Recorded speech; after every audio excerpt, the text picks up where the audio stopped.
Welcome to the Dorcas Show. And I am ecstatic to have our guest here today. One of the things I always try to do is to have guests that can share their opportunities with us as we grow in our lives, as we deal with opportunities that can really rock our world and knock us out of the bounds of our lives.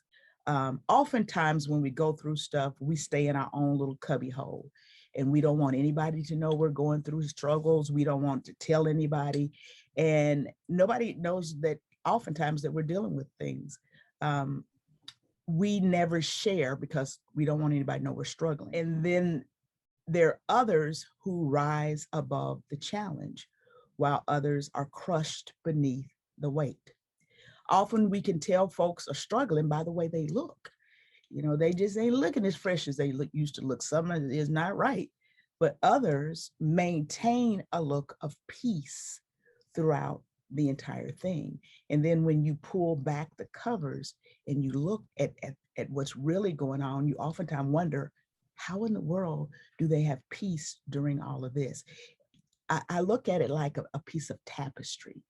And when people make tapestry, they use colors of yarn, lots of colors of yarn, and they're put together in so many beautiful ways. But when you flip that tapestry over, on the backside is just a mess of colors all twisted together like a big pot of spaghetti, a big colored pot of spaghetti. But you flip it back over and there's a beautiful piece of work. And that's how some people are when they go through things. They may be jacked up on the other side, but when you flip it over, it's kind of cute. Today's guest is an exquisite work of tapestry, one that has been through a very, very traumatic challenge. I viewed a story that she put on Facebook, and it was awesomely said, but I learned a lot through it. I found strength as I listened to it, and I wanted to make sure she was able to have a platform where she can share this with you. You can learn as I learn and find strength to face tomorrow. She is one of many who is often forgotten on Mother's Day because of one word: miscarriage. Help me welcome Dr. Tiffany Green. Welcome, Dr. Green. Thank you. Thank you for coming with us today. Tiffany and I go way back, so I know she doesn't mind if I just call her Tiffany. You know, I knew her before she was a doctor. So thank you so much for being with me today, and thank you for being so bold to share your story, your journey. And rather than me try to give an overview of your journey, I want you to do that. And I say the word journey because I feel like, you know, people will say stories, tell me your story. And stories can be fictitious, like Three Little Pigs and Hansel and Gretel and all that stuff. But your journey is what you walk through. And who better to tell it than you? So give us an overview of, first of all, who is Tiffany Green? And then who is Dr. Tiffany Green? And then we'll go from there. Okay. Tiffany Green is I see myself, though I'm married, but as a very independent woman. I'm a wife. I am a bonus mom. I'm an educator in all facets of education. I just enjoy life. I've just always been one to enjoy life and being around my family and my church family and just doing things that make me happy, reading, speaking, just talking to people, just filling my life with all things positive as much as possible. That Dr. Tiffany Green journey, that was, so honestly, I will tell you, I started my doctorate in education. So I had my master's in education and I had finished my bachelor's in English years prior. And when I started my doctorate, I thought, yes, this is something I can do. I'm going to be great. It's going to be great. The only reason why I have the 3 letters behind my name is because I'm just not a quitter. Yeah. But it was so many times that I thought, I can't do this. I can't do this. But I'm the type of person who will pull people along with me on my journey to hold me accountable. And so, because I had so many people holding me accountable and looking forward to that end result, I became Dr. Tiffany Green. Absolutely. Absolutely. Well, congratulations on that. Well deserved. Thank you. Now, tell us about your journey. I like to just get into where we're Yeah. going because folks got a lot of time. They can do other things, but this is important. And I want to just get into where you are. Take us on that journey that put you in this spot where you are today. So, just kind of a quick recap of what brought me to 2020 and then currently in 2012. No, first in 2003, I had my very, very, very first surgery. I found out that I had fibroids and they were symptomatic, and it was just a lot of things going on. Had a LEAP procedure, that is a surgery that I had on my cervix. Trauma, okay, hold that. Then we come to 2010. I had a myomectomy to remove fibroids. It's a not laparoscopic. They do an incision like a C-section to remove all the fibroids, and then boom, you're supposed to be good. Okay. Trauma number 2, 2012. I suffered from a lot of scar tissue from that myomectomy. So they had to go back in, remove scar tissue, do a DNC, all the above. Trauma 3. Well, from all of those experiences, what I took away from that is just that it would be difficult to conceive. Period. It'd just be difficult to conceive. Um, Married in 2018, start trying in 2019 to conceive. Into 2019, we found out we were pregnant. Everything was going quite well. The first trimester was a breeze. Second trimester hit, and I immediately started feeling pains, which I thought were just growing pains, and I had an ultrasound on a Monday. Everything was fine. Baby was growing great. He looked great. Um, Tuesday morning, 3 something in the morning, my water broke.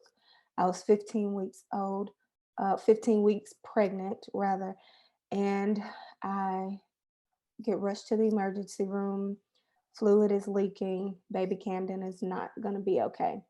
So what I learned from that experience, and from being in that experience, I'm thinking, okay, I'm praying the water to come back. I don't even know how that could happen, but I'm praying for water to come back in my cervix somehow. Like, I got to get some fluid in here for this baby.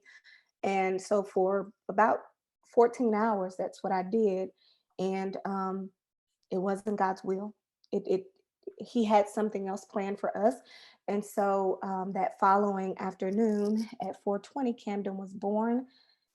Um, and I describe it as he came into the world perfect, and he left just as perfect as he came. He came quiet, and God just wanted him back, and we had to be okay with that. And it wasn't until after that experience that I found out that I had a little issue with my cervix. Didn't quite know exactly what it was yet. Okay. So my doctor told me to see a specialist. Saw a specialist. He said, "All right, we can get pregnant again. It's the fibroids doing whatever they do on the inside." Let me ask you a question. Yes, ma'am. So when you found out you had fibroids back before you got married, you just said you had surgery then. Did they tell you about being able to carry a child at that point, or was there a conversation? No conversation about carrying a child. It was just so many warnings about it being difficult to conceive. So Okay. in my mind, if I could get pregnant, there was no issue. Because Does they that make talked sense? about conceiving. They didn't talk about Right, anything else. Okay. Okay. right, right. Okay. And this was 4 or 5 gynecologists I had had, well, OBGYNs that I had had in all the years. And they all and, saying and the it, same thing. right, Okay. Okay. right. And so brings us to 2020. 2020, well, that was in 2020 in February. In September, the end of August, we found out we were pregnant again. Okay. And because we had pretty much worked out what we thought we needed to with fibroids. I was on a mission to shrink them. I was doing natural things. I did a castor pack. I was doing V-stings, anything that I could do to shrink my fibroids, which helped, but that wasn't the problem. Mhm. So as I'm pregnant again with Jackson in November, so the pregnancy was fine from August up until November. November started having some pains here and there. Cervix started to get short, and so I went to the doctor, my specialist. He looked and he said my cervix was shortening. I'm starting to dilate. Put me on bed rest for the duration of my pregnancy. Attempted to have a cerclage, an abdominal cerclage, but that was the moment that I found out that I had pretty much no cervix. I had a non-existent cervix. So from 2003 to 2020, five gynecologists, OBGYNs, and nobody had given me the knowledge of, Tiffany, you ain't got but this much cervix. Wow, really? That's why I could not hold my babies. Um, my cervix wasn't strong enough. What little bit of a cervix that I did have wasn't strong enough. And so it was inevitable. And this little bitty cervix has been your status for a long time, and Since I nobody was 19. and nobody saw it. None of these. It, okay.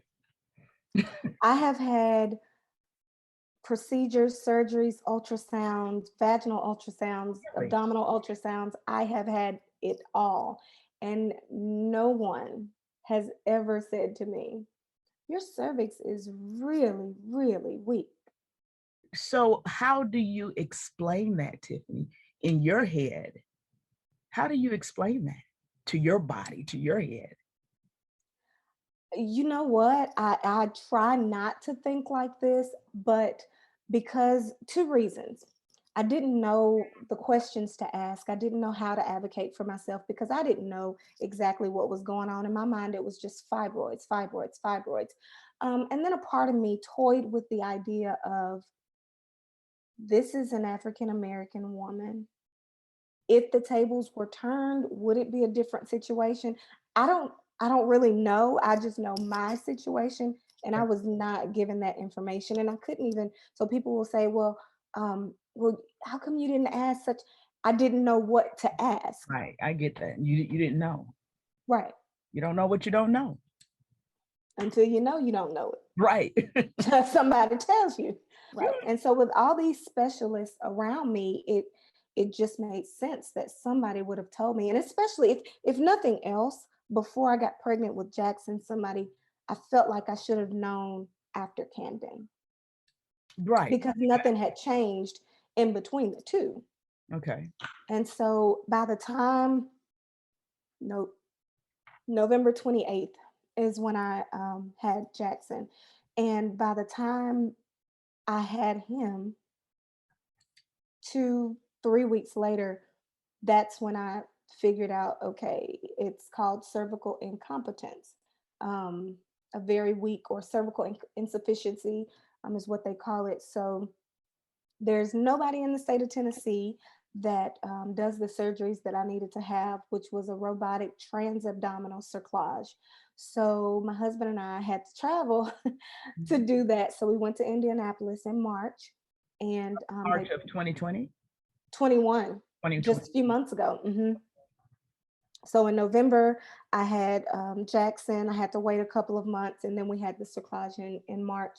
And what that does is take the little bit of cervix that I do have, and he pretty much ties a knot so that my cervix stays closed. Okay. So, and they do it before you're pregnant so that it ensures that you can hold, your baby as long as possible. And then when I get pregnant again, it would be a C-section, which it was going to be a C-section anyway, Okay. um, because due to the myomectomy I had years ago. Okay. Okay. So, what were your primary scares when you went through both of them? especially Jackson. And I'm glad to hear that you named your babies. A lot of women, when they have miscarriages, I just lost a baby and they don't have names. But before I go to the scares, um, when Camden was born, was he stillborn, or was he born and had lived a little and then passed away? He was stillborn for both of my boys, up until the very moment my water broke, they still had really strong heartbeats. That right? Um, but yes, they were both stillborn. And if you don't mind, take us through what happened after they were born and before, by the time you left the hospital without them. So with Camden, I just had these sporadic moments of just crying, crying, crying. And right after he was born, Michael and I had made the decision to, my husband, we had made the decision to hold him, pray over him, and just love on him. And so we did that, and we spent some time with him. We spent about 30, 45 minutes just holding him and just being with him and talking to him. And even though I was in a state of shock from it all happening, Mhm.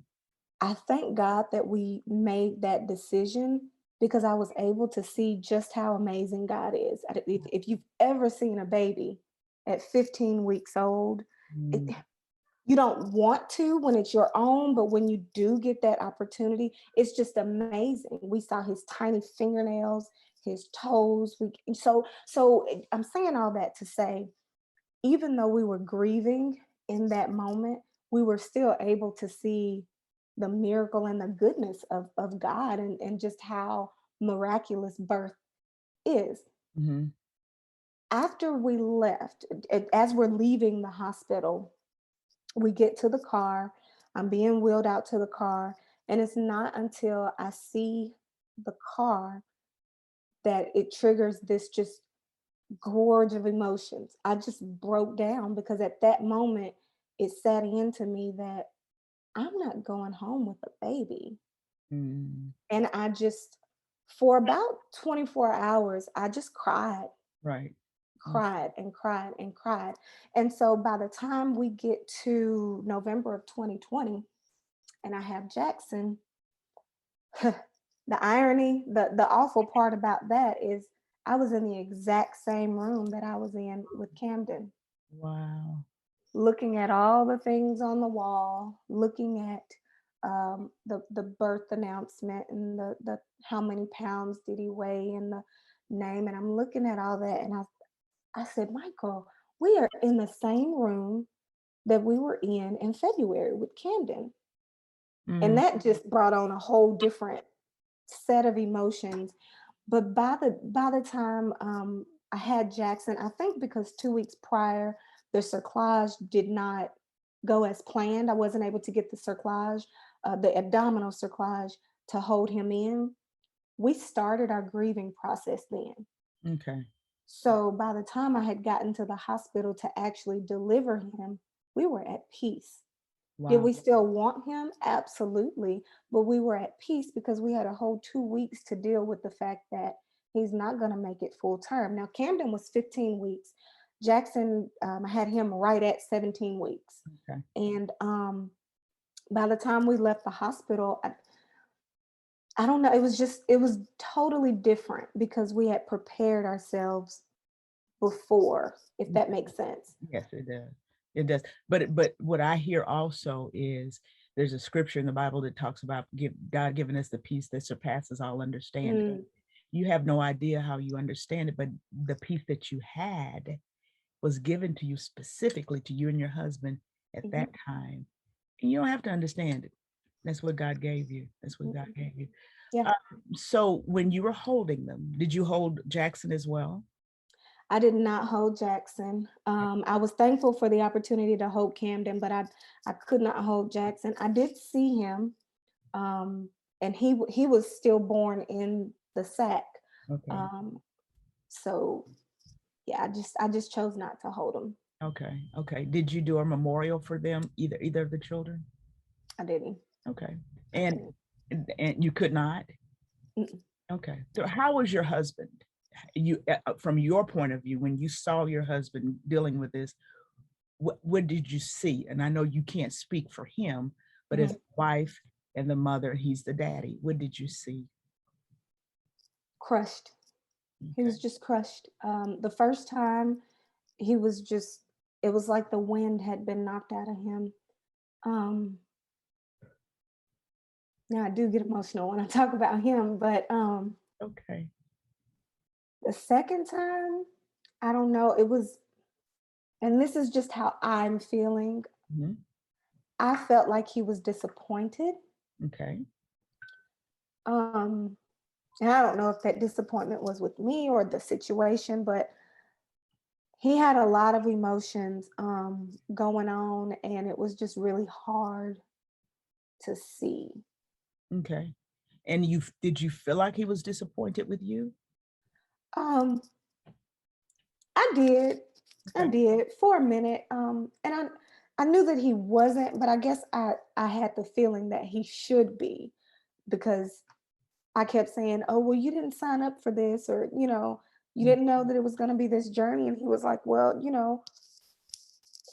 we don't know. When we married, we don't know. So it's not what I thought I signed up for. This is what I signed up for. Okay. Okay. Our marriage, our relationship, and whatever comes with it." That's awesome. That's awesome. So, as you give, as your husband was going through the miscarriages as well, I'm sure he took care of Tiffany, but some men don't know what to do. They just shrink back in the back because, as you said earlier, they're forgotten. But what advice would you give men to help them stay current, but also to take care of his his baby mama? Mhm. Do whatever it is that she needs done without having to be asked.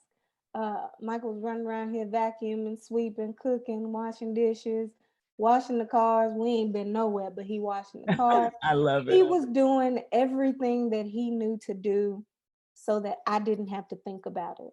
Okay. Okay. And that was helpful for you?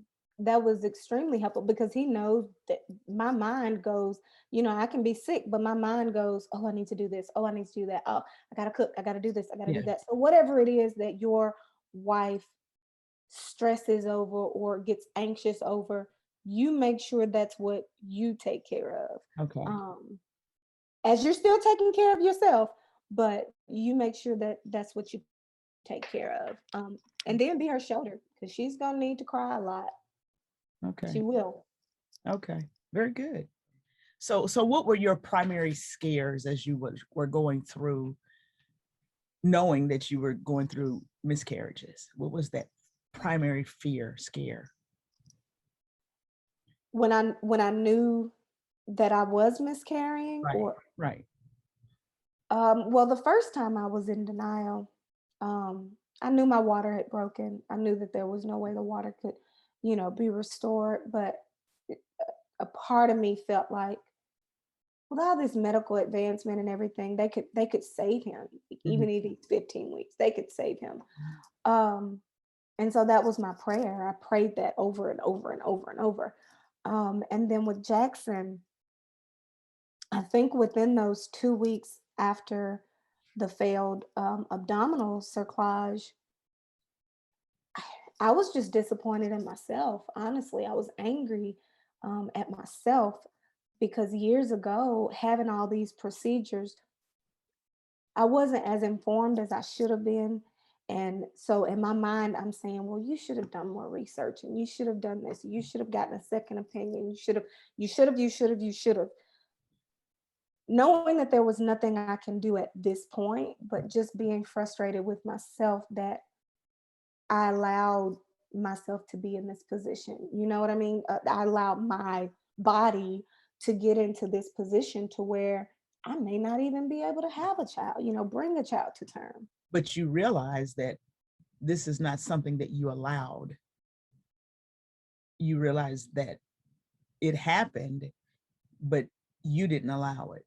It because I could see if you knew all of this was happening and you said, Mhm. well, don't do it anyway. Go, you know, that's how you allow things in. But Yeah. you didn't allow that to happen.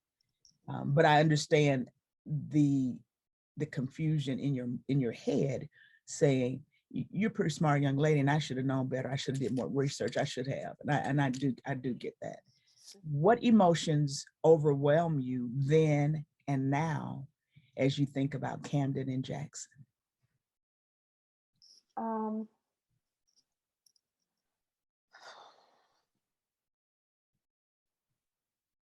just the feeling that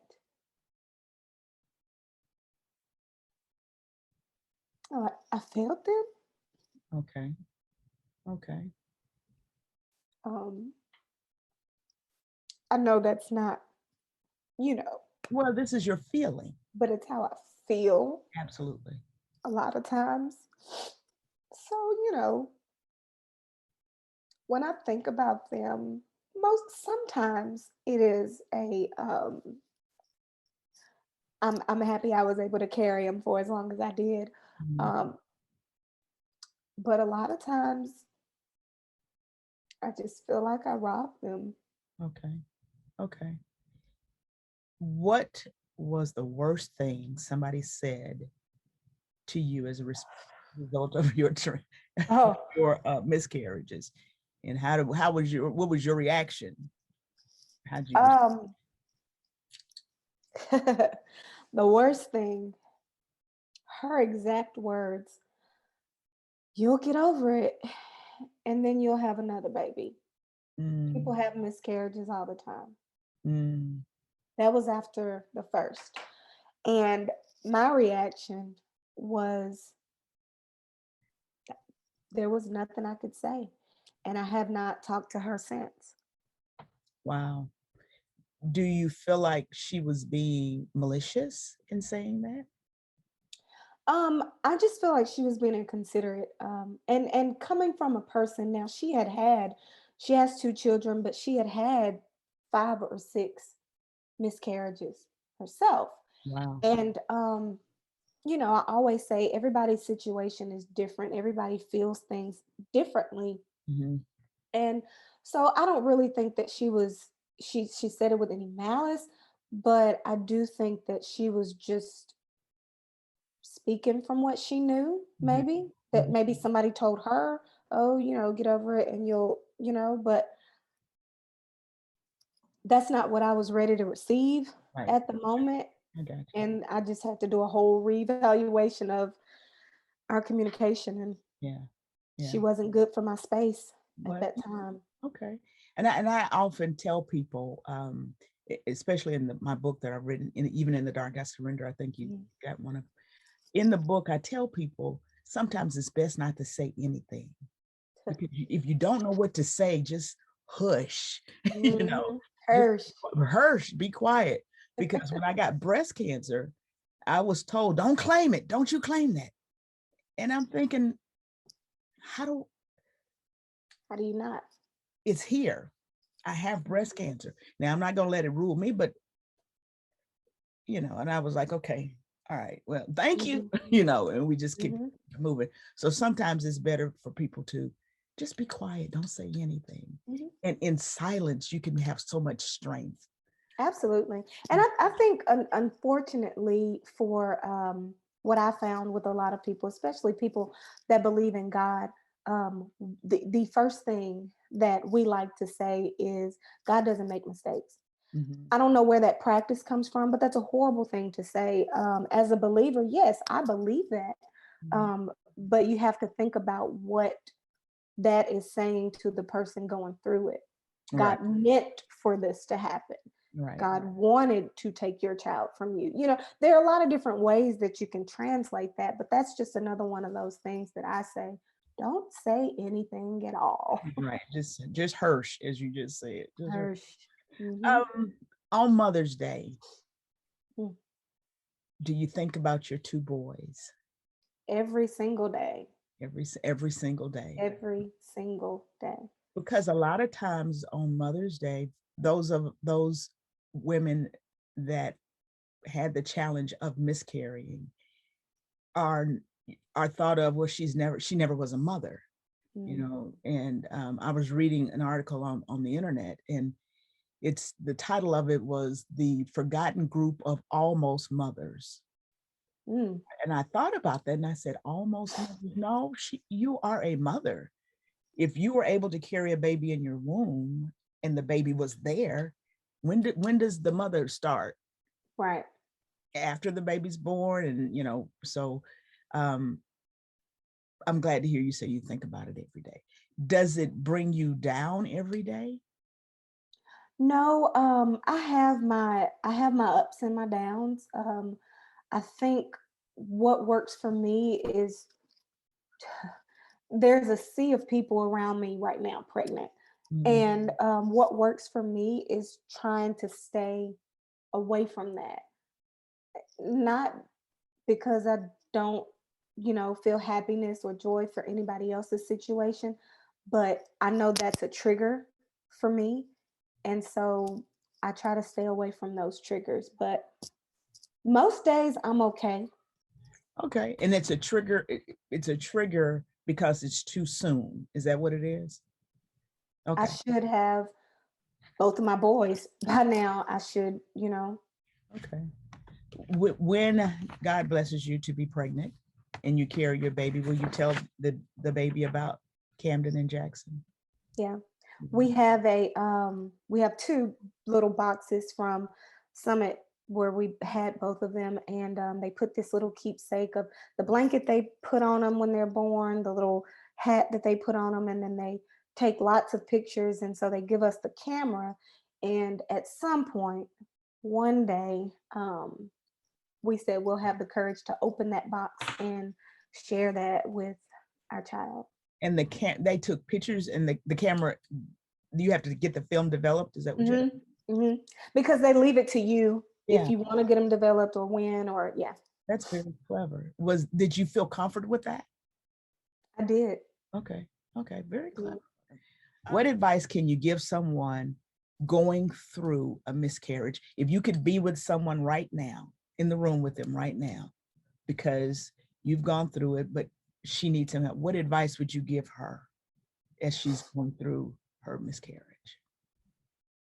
Honestly, I would just sit with her and just be with her because what I found for me is that it wasn't anything that anybody could do, wasn't anything that anybody could say that made the situation any less traumatic or any less hurtful, but just being in somebody's presence and letting them know that I share your pain just by sitting there. I think that's more important than anything you can ever say to anybody going through a miscarriage. Very good. Every situation is different. Okay. What about partners, their husbands? What would you say to them to help them get through it? Don't suffer in silence. A lot of focus is always placed on the woman.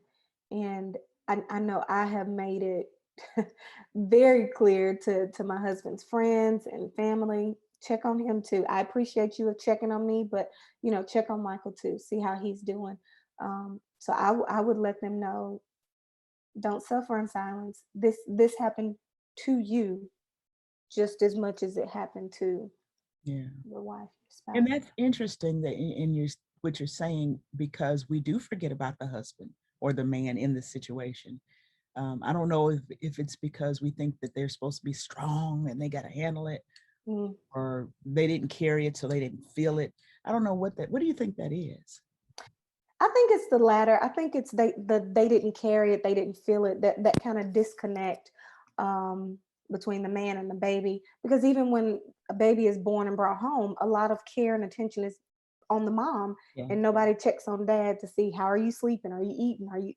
Yeah. I think it's just a natural thing that we do with moms, but yeah, dads can be connected too. They hurt, they feel. Yes, they're strong, and but if I can speak for any other husband out there, I know mine was heartbroken. And Mhm. so I can only imagine if nobody ever checked on him. I got you. Okay.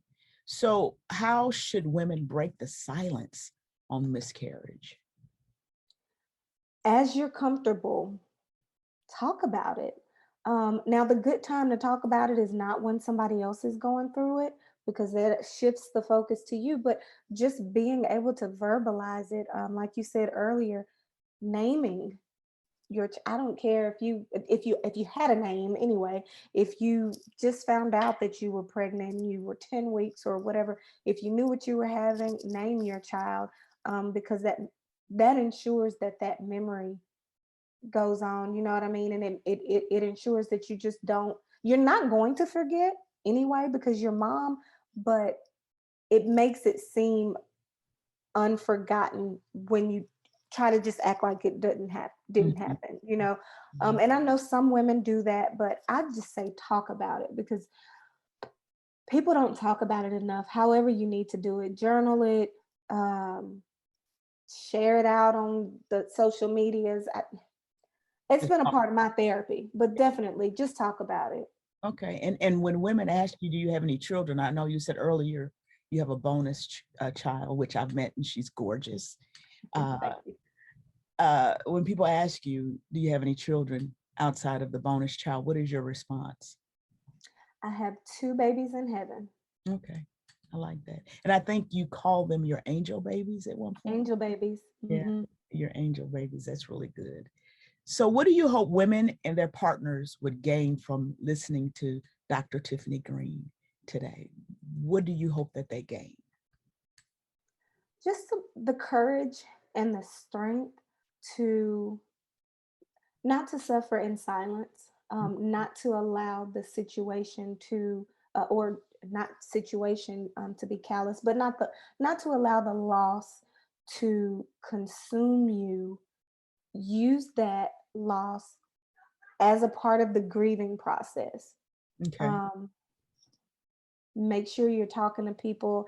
If there is medication that you need, don't be afraid to communicate that. If there's a person that you need to talk to about it, don't be afraid to do that. Just allow your body to heal and allow your mind to heal how it needs to, and don't allow anybody to tell you what Okay. you should feel. So I know you said that the one lady said, you can have another baby. You can try it again. You can have another baby.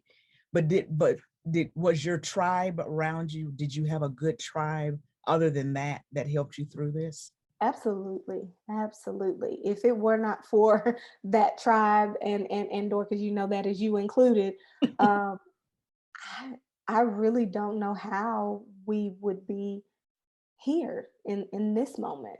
Yeah. Well, Tiffany, you have, when I saw your YouTube and your Facebook, when I saw your Facebook, I was mesmerized at your strength to even do this. Mm. Because when you put stuff on out in social media, you have the naysayers, you have the haters, and you have those who are wise enough to be supportive. And I felt a little fear. I was wondering, I hope nobody said anything to her that was harsh or made her feel like you shouldn't have done that. Did you ever think twice afterwards that you shouldn't have made that video? No, actually, in the middle of the video, I was thinking, girl, you are crazy. Okay, what is happening here? you were But you were brave. thank you. I had nothing to do with it. God was just leading me to share in some capacity. And that was what came up because I kid you not, in the middle of the video, I remember thinking, it was like I just woke up and in the middle of the video, I'm thinking, what are you doing? Who is this woman? Yeah, are you really on What is woman? I can count on one hand to how many lives I've done since that has been a feature on Yeah, Facebook. yeah. So I haven't seen much anything else, but yeah, you're right. You're right. yeah, Well, I think you're very brave. thank you. I think you're very bold. I appreciate the fact that you use social media at that point to talk to others, because as you said earlier, there are a lot of people that are going through this and they never say anything about it. There's this faux pas that I think we have as Black African American people. Hush, just hush, don't tell nobody Mhm. what you're going through. And when I was going through my deal, I found strength in trying to help somebody else go through it. And I think God will hold you accountable when you don't do that and you're able. Mhm. Now, everybody's not able to do what you did at all. Everybody didn't have that. And then they don't wake up in the middle of it and say, what you doing? And then shut it off. But because God put that there for you, you had to use it. And I am so thankful that you did. If other women are going through this and they wanted to talk to you, are you open to talking to other women about going through this? Absolutely. And I have also used my platform on my blog, Butterfly Conversations, and they can contact me on there. They can contact me on Facebook. Yeah, I'm absolutely open to talking about people, talking to people, and I journal all those experiences on my website as well if they want to look at that. Tell us Uh, about Butterfly. You said it real fast. Butterfly Conversations. Okay, and that's your blog. Yeah, that's my website, Your and website. See, I you went too blog on fast, there. girl. I'm old. I just turned 60. Go slow. You did. No, short story long. I saw a butterfly one day and it was struggling, trying to get off the ground, never could get off the ground. After time, about 5 minutes or so, two butterfly came over to be with that one. And in my mind, I'm thinking they're saying, man, come on, you can do this, you can do this, come on, get up off the ground. And then those two butterfly left. Well, that one was still there by himself. And then one of those same butterflies came back, if this makes sense. And my conversation in the head is, man, we told you we were gonna help you. He's like, all right, well, I'm gonna let you help me. And then before you know it, both of the two butterflies, they just flew off. Wow. And so Butterfly Conversations came from that moment, realizing that God put us here to be in community with one another. He put us here for each other, regardless of how much we Yes. like it or don't like it or whatever. And so everything that Butterfly Conversations is about is how we are connected. I talk about my infertility journey. I talk about mindfulness and just mental wellness, but it's just how we are made to be here for one another. Butterfly Conversations is her website. And .com. .com, butterflyconversations.com, all one word. Yes, And ma'am. then you said you do something else. What was the other thing that you do? That's just the blogging I do on there. Okay. But if they go to the website, they see all the different blog categories that I do. And I Okay. have the YouTube and everything. But it's all there. But I'm open to talking to anybody. Well, Mm. Camden and Jackson were blessed to have such a beautiful mom and dad. Thank you for sharing, and thank you for being a vessel that God has placed in this world to share and help others get through what they're going through. You are an awesome woman. Thank you so much. Thank you. And if you have questions for Tiffany, she's giving you her website, butterflyconversations.com, and she'll get back in touch with you. God be with you, and have a great day.